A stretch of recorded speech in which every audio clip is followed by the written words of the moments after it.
मला दारू चढत नाही. दारू पिण्याची माझी स्पेशल सिस्टीम आहे. दारू प्यायची असली की मी ती झोपण्यापूर्वी पितो.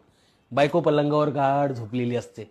मी हळूच माझ्या खोलीत येतो, कपाटातून बाटली काढतो, फळीवरचा ग्लास घेतो, बाटलीचं बूच काढतो, बाटली ती दारू ग्लासात ओतून घेतो, बाटलीला बूच लावून कपाटात ठेवून देतो, ग्लासातली सगळे दारू पिऊन मोरीत जाऊन ग्लास धुवून टाकतो, ग्लास फळीवर ठेवून देतो, हळूच बायकोच्या खोलीत डोकावून पाहतो. बायको पलंगावर गाढ झोपलेली असते. बघितलं, या कानाचा त्या कानाला पत्ता नाही आणि दारू मला अजून चढलेली सुद्धा नाही. थोड्या वेळाने मी पुन्हा उठतो, बाटलीने ग्लास घेतो, बाटलीतली दारू ग्लासात ओतून घेतो, ग्लासातली सगळी दारू पिऊन मोरीत जाऊन ग्लास धुवून टाकतो, बाटलीला बूच लावून फळीवर ठेवून देतो, हळूच बायकोच्या खोलीत डोकावून पाहतो. बायको पलंगावर गाढ झोपलेली असते. बघितलं, या कानाचा त्या कानाला पत्ताने आणि दारू मला अजून चढलेली सुद्धा.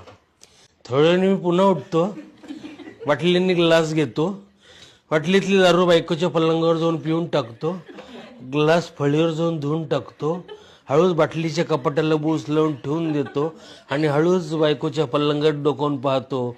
बायको पलंगावर गाढ झोपलेली असते. बघितलं, या कानाचा त्या कानाला पत्ता नाही, दारू मला अजून चढलेली सुद्धा नाही. थोड्या वेळाने पुन्हा उठतो, बाटलीने बायको घेतो, बायकोतली दारू कपाटात जाऊन पिऊन टाकतो, ग्लास बाटलीच्या कपाटात जाऊन धुवून टाकतो, हळूच बायकोच्या कपाटात डोकावून पाहतो. बाटली कपाटावर गाढ झोपलेली असते. बघितलं, या बाटलीचा त्या बाटलीला पत्ताने दारू चढली सुद्धा नाही.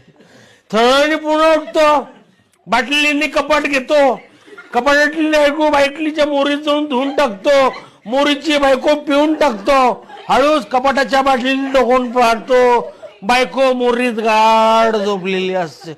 बघितलं, या बायकोचा त्या बायकोला पत्ताने दारू चढ असते आहे.